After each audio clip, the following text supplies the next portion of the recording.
Я долго думал, с каких слов я начну это видео, и после того, как я выложил первое видео, у меня возник лишь один вопрос. Вы чё, блин, такие офигенные? Я правда не ожидал такой крутой поддержки от вас в комментариях, и с помощью лайков и подписок, это очень круто. Спасибо. И как я обещал в прошлом видео, сегодня я расскажу вам, как создать свой канал перевода и озвучки на своем опыте, так, чтобы вы тоже смогли это сделать. Перед созданием этого видео передо мной стояла интересная задача. С одной стороны, это должен быть полезный туториал с обучающими видеороликами по работе в специальных программах, с обзорами оборудования, а с другой стороны, этот ролик должен быть интересен и тем, кто подписался на этот канал просто ради любопытства, чтобы просто смотреть и наблюдать. И потому, если кому-то интересно, на какой программе я монтирую видео, с помощью каких программ я записываю и обрабатываю звук, какие микрофоны я использую, как создать и оформить YouTube канал, или как правильно публиковать и оптимизировать видео. И если я включу все это в одно видео, то оно будет идти от 1,5 до 2 часов, а на его создание мне понадобится около 2 месяцев, и все равно никто не будет смотреть это видео. Все эти темы могут гармонично находиться только как отдельные видеоролики на отдельных тематических каналах. Именно поэтому всю полезную информацию касаемо технической составляющей я напишу в описании под этим видео. Прикреплю ссылки на всю полезную информацию, которой я пользовался. А также я буду постоянно дополнять эту информацию в связи с теми вопросами, которые будут возникать у вас после просмотра этого ролика. Надеюсь, кому-нибудь это будет полезно. Итак, поехали. Поиск авторов. Несмотря на то, что первого блогера для своего канала я нашел случайно, так я и пришел впоследствии к созданию этого канала. В дальнейшем, когда мне было необходимо искать новых авторов, я уже выработал определенный алгоритм для этого. Для начала вам нужно найти каналы, которые вы планируете переводить. Конечно, для этого желательно хотя бы на базовом уровне знать английский. Так вам будет гораздо проще искать и ориентироваться в зарубежном YouTube пространстве. И для этого я порекомендую вам зарегистрировать отдельный Google аккаунт, с которого вы будете смотреть только зарубежные видео. Чтобы обучить алгоритмы на этом аккаунте, рекомендовать вам только иностранные видео. Далее вбивайте на английском в поиск интересующие вас темы видео, при необходимости пропуская их через переводчик. Искать можно как подборки из блогеров, так и смотреть видео по отдельным темам, сортируя видео по численности просмотров. Таким образом, вы сразу будете находить крупные каналы с большим количеством просмотров. Имейте в виду, что темы видео и сами авторы обязательно должны быть вам интересны, и в конце этого ролика вы поймете почему. После того, как вы нашли нужного автора с интересным контентом, загуглите, не озвучивает ли его уже кто-нибудь на русскоязычную аудиторию. И если даже кто-то это и делает, но у него очень мало просмотров или качество его работы вам не нравится, то не обращайте на него внимания и продолжайте смело двигаться к вашей цели. Если же этот канал озвучки уже достаточно крупный и сами видео на этом канале уже набрали много просмотров, то, наверное, имеет смысл поискать другого автора и другие видео. После того, как вы нашли то, что искали, переходим к следующему этапу. Перевод. Есть 3 способа, как вы будете переводить ваше видео. Самостоятельный перевод. Ну, с этим все понятно. Вы просто хорошо знаете английский и переводите ролик в текстовый документ для последующей озвучки. В текстовый документ необходимо переводить для того, чтобы ваш ролик при озвучке не был перерывистый, и вам проще было бы держать какую-либо интонацию в ходе озвучки ролика. Второй способ – полусамостоятельный. Для перевода вы частично используете субтитры и Google переводчик. На мой взгляд, Google работает более конкретно, чем тот же Яндекс, и подбирает больше значений, что позволяет лучше распознавать контекст и смыслы переводимого видео. Контекст очень важен. Этот способ также очень полезен, если вы просто хотите развивать ваши навыки английского, закреплять и тренировать их. И третий способ – делегированный, когда вы пользуетесь услугами переводчика. Найти такого переводчика можно как на Авито, так и на фриланс-площадках. Этот способ сэкономит вам кучу времени, даже если вы знаете английский, но за чужой труд придется платить. Лично мои знания английского средние, что позволяет мне смотреть и понимать примерно 80 или 90% видео на английском. И потому с самого начала я использовал и комбинировал между собой первый и второй способы. То есть периодически при встрече со сложными терминами или оборотами, или неизвестными для меня словами, я обращался к субтитрам или консультировался с переводчиком. Но так как я уже взрослый человек,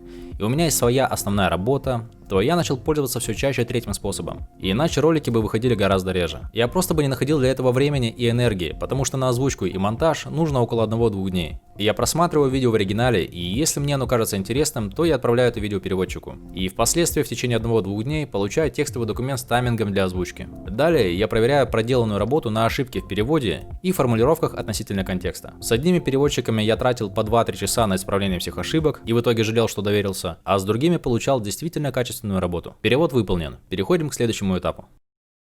Эй, всем привет, меня зовут Мэтт Девелла, я документалист и фильммейкер. И сегодня я хочу поговорить с вами о дзен-путешествии. Я думаю, что по качеству звука моих самых первых видео на канале уже понятно, что раньше я никогда не работал со звуком. И моя дикция точно оставляла желать лучшего. Как минимум, я даже не знал таких элементарных вещей, что микрофон должен быть ко мне как можно ближе, чтобы не было эхо от стен. Или для чего нужен поролон или поп-фильтр. Я не знал много вещей, и все это гуглил в интернете и узнавал с самого нуля. И когда я только начинал говорить в микрофон и делать самую первую озвучку, поверьте, не было было такого: ой, какой голос классный, какая дикция. Ведь всякий раз, когда я начинал говорить что-то в микрофон, происходило что-то вроде: привезли в ближайшую больницу.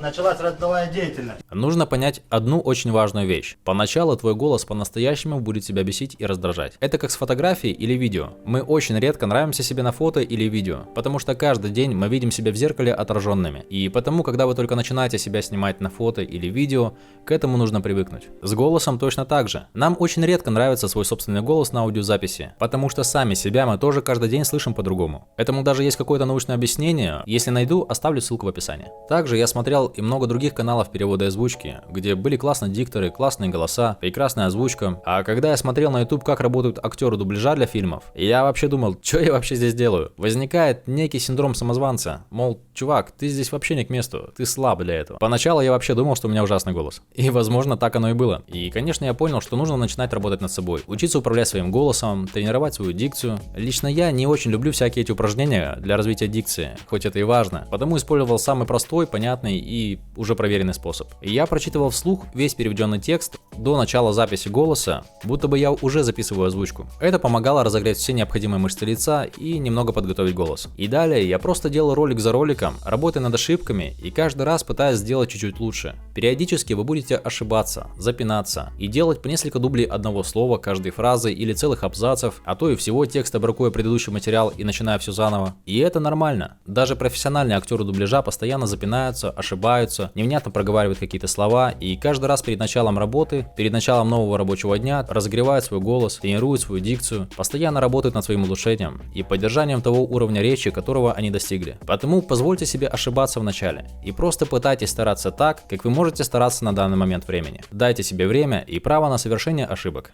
Следующий пункт – продвижение канала. Я ни разу не вкладывал свои деньги в раскрутку и продвижение канала перевода и озвучки блогеров, не считая, конечно, затраченных денег на покупку микрофона или пантографа, без которого вначале тоже можно обойтись. Также для продвижения этого канала я не размещал рекламу у других блогеров. Весь рост этого канала происходил органически с помощью алгоритмов. Первые полгода канал почти никто не смотрел, и еле как подходил к отметке в 1000 подписчиков. И потом что-то произошло. Что именно произошло, я расскажу в отдельном выпуске. Это довольно веселая история, и она заслуживает отдельного видео.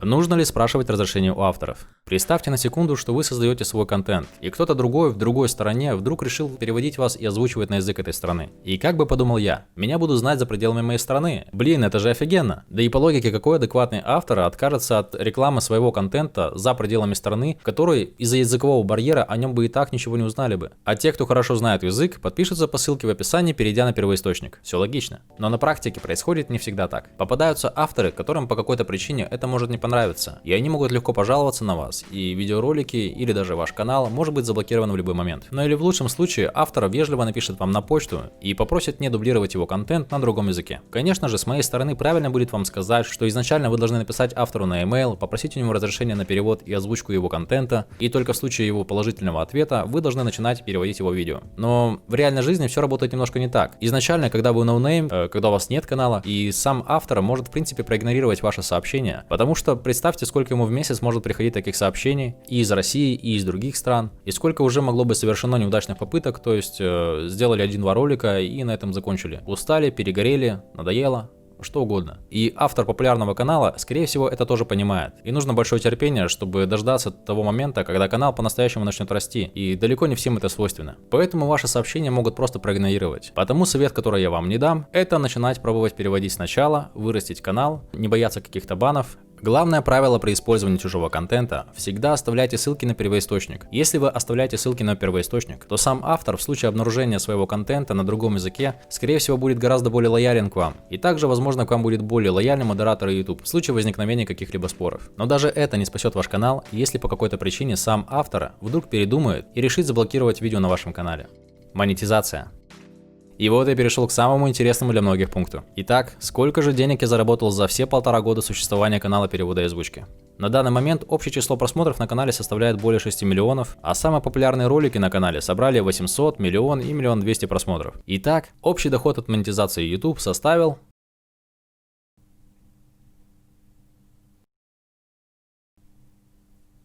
Так себе из меня бизнесмен.